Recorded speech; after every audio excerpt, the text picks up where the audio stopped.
Então, o cinema é um caso curioso porque foi uma história assim de muitos percalços, né? O Paulo Emílio Salles Gomes estuda isso, a história do cinema brasileiro é a história, vamos dizer assim, de uma arte condicionada pelo subdesenvolvimento, né? É justamente a ideia central dos estudos do Paulo Emílio Salles Gomes. Então, durante muito tempo a gente importou, né, formas estrangeiras no cinema sem achar que isso fosse algo vergonhoso ou preocupante, né? Então é interessante que pouco antes do surgimento do cinema novo, a burguesia paulista, né, cria a Companhia Veracruz, cujo projeto era importar, né, o cinema hollywoodiano, ainda que a temática dos filmes fosse uma temática brasileira, né? Assim, A Moça, Tico Tico no Fubá e outros filmes, O Cangaceiro, né, que foram produzidos naquela altura, mas sem uma preocupação de buscar uma forma brasileira para falar daqueles temas. E quando o modernismo surge, quando o cinema novo surge no final dos anos 50 e no início dos anos 60, em oposição justamente a esse cinema industrial da Veracruz, a grande preocupação é essa, não é inventar um cinema moderno no Brasil, obviamente que conectado com cinemas novos que estavam aparecendo na Europa e em diversos outros países também, mas sobretudo achar, né, e aí é claro que o exemplo do neorrealismo italiano foi importante, achar, né, uma forma, né, que desse expressão para esse subdesenvolvimento, não é? E que fosse uma forma rica, né, do ponto de vista da expressão, da invenção, não é? E vamos dizer da sua necessidade mesmo de propor um cinema moderno, né? Então é interessante que no começo dos anos 60, né, embora Oswald de Andrade e Mário não fossem diretamente convocados naquela altura, a gente percebe que há uma consciência por parte dos cineastas de que o que eles estão fazendo, de algum modo, replica, né, o que foi a Semana de Arte Moderna, ou seja, naquele momento o cinema entrava, com 40 anos de atraso, num movimento do qual ele não tinha podido participar na primeira etapa, né? Então vieram ali uma série de filmes que se baseiam justamente vamos dizer assim, numa conciliação de um ideário de vanguarda com uma pesquisa em profundidade da cultura popular, não é? Com interesse também, obviamente, pelos problemas sociais, econômicos, políticos brasileiros, com um engajamento que foi, obviamente, muito mais radical do que aquele que tinha ocorrido nos anos 20, não é?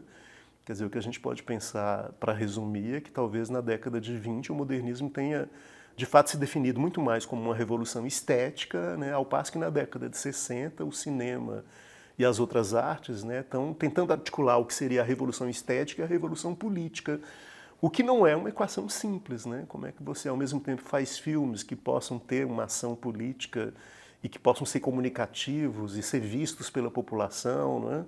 Quer dizer, quando Glauber faz Deus e o Diabo na Terra do Sol, que é um filme popular, no sentido da temática popular, incorporando cordel, né, falando do sertão nordestino, né, dos problemas, né, daquela região específica, que são os problemas do Brasil, obviamente que ele propõe um filme popular, mas que é também uma forma de vanguarda, né, e havia um estranhamento, né, ou uma dificuldade em juntar essas duas pontas, né. Os melhores momentos do cinema foi justamente onde isso foi procurado, né? Eu citei o Deus e o Diabo, sem dúvida é um momento assim em que isso se dá de maneira mais clara, né? Mas é curioso que depois do golpe de 64 e que significou a derrota de todos aqueles projetos construtivos, né, que vinham ali dos anos 50, né, desenvolvimentistas e construtivos, uma ideia de futuro, uma ideia de quase que de redenção política, né, que se tinha ali no horizonte das artes e da política no Brasil.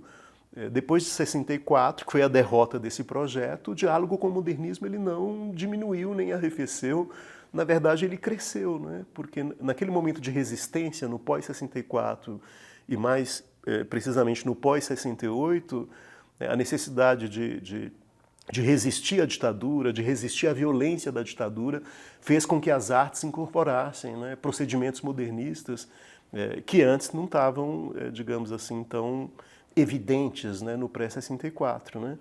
Aí vem um diálogo com Mário de Andrade, um diálogo com Oswald, né? Quer dizer, o primeiro modernismo é convocado naquele momento histórico, que foi um momento árduo, difícil, justamente como baliza, né, para uma arte né, que seria uma arte de resistência e que se propôs também estratégias de agressão, porque já não queria mais falar com o povo, mas tinha concluído que de fato era uma arte dirigida às camadas mais intelectualizadas e era muito mais um exercício de autocrítica, não é?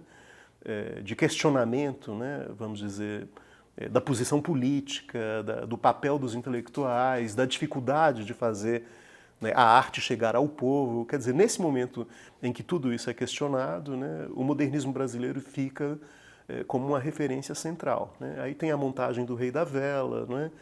Tem os filmes marginais, tem a canção tropicalista, tem uma recuperação, né, do Oswald de Andrade, né, para uma canção tropicalista, que é uma canção manifesto do tropicalismo, que é Geleia Geral, cita 2 vezes textualmente Oswald, um trecho do Manifesto Antropófago, não é? Uma expressão que está nas Memórias Sentimentais de João Miramar, que é a brutalidade jardim, que é uma ideia tão rica, né, para pensar o Brasil, né, digamos, esse oxímoro, né, brutalidade jardim, né?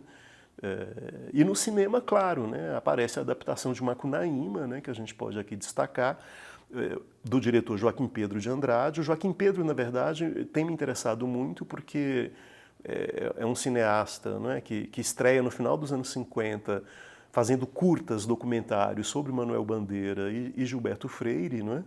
Ou seja, desde o princípio, tentando se entender com essa geração modernista, não é?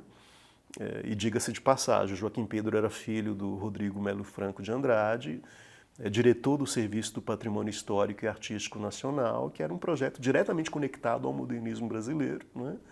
Quer dizer, o Mário de Andrade deu uma contribuição enorme, né, para a preservação do patrimônio, os projetos que surgiram naquela época. Quer dizer, a figura do Rodrigo, que é o pai desse cineasta, já é uma figura, digamos, umbilicalmente ligada ao modernismo brasileiro, e ele, Joaquim, não é, também vai desenvolver essa ligação na obra dele, né, adaptando Drummond, no caso do Padre e a Moça, não é, adaptando Mário de Andrade, a versão de Macunaíma. O último filme dele é uma cinebiografia do Oswald, que se chama O Homem do Pau-Brasil. Então eu vejo no Joaquim assim, um assunto interessantíssimo, porque é um sujeito, né, umbilicalmente ligado ao modernismo, mas que se recusou também a uma celebração à crítica do movimento modernista, né? Quer dizer, o cinema do Joaquim é um cinema que põe em questão também, até no movimento de autocrítica também, né, o papel do intelectual, a posição dos artistas, numa sociedade com aquela complexidade, né, ou com a complexidade que nós sabemos que o Brasil tem até hoje. E no caso da adaptação de Macunaíma, para falar só um pouquinho disso, é interessante que a maior parte da crítica, né, ou pelo menos os críticos que pioneiramente estudaram essa adaptação, costumam dizer que o Joaquim, digamos, tornou mais crítica e mais feroz, né, uma rapsódia que nos seus primórdios era muito assim idealista, ingênua, utópica em relação ao Brasil, brincalhona, né? E eu vejo ao contrário, né? Eu de fato leio Macunaíma como, né, digamos assim, um livro assim, muito simpático ao Brasil e à cultura brasileira, mas sobretudo um livro que se encaminha, né, obviamente, para uma discussão muito crítica do Brasil e nesse sentido até uma discussão violenta, né? Inclusive o próprio massacre dos índios, né, me parece que está também apontado e denunciado em Macunaíma também, né? O que acontece com aquela tribo, né? A descaracterização daquelas culturas, né? Quer dizer, tudo isso para mim já está previsto no livro do Mário.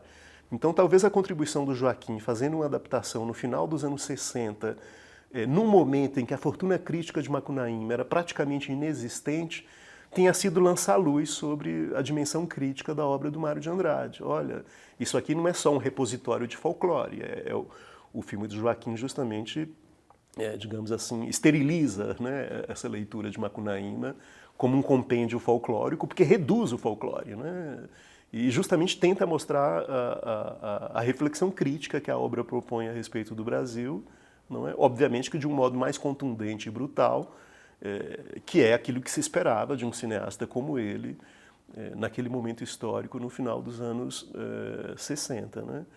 E adiante, quando ele faz O Homem do Pau-Brasil, que é sobre o Oswald, eu também percebo que, obviamente, que esse já é um momento em que o modernismo está, na opinião das pessoas, né, superado, o ciclo modernista teria se extinguido ali no final dos anos 70 e meados dos 70, e ele faz esse retrospecto como uma espécie de testamento, né? Uma obra-testamento que pensa o cinema novo, ou seja, a geração dele, Joaquim, pensa o modernismo brasileiro à distância, né? De uma maneira assim, que eu diria não celebratória, crítica, não é?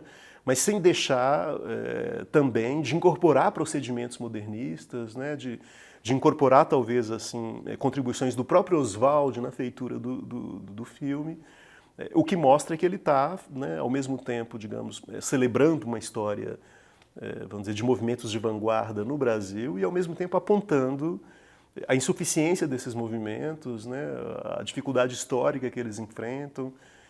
Então eu acho que tem uma pesquisa muito interessante em torno do cinema, né, que pode também incluir o cinema marginal, né, como que ele, no modo como elaborou intertextualmente, né, os seus filmes, também teve na antropofagia oswaldiana uma matriz de reflexão, né?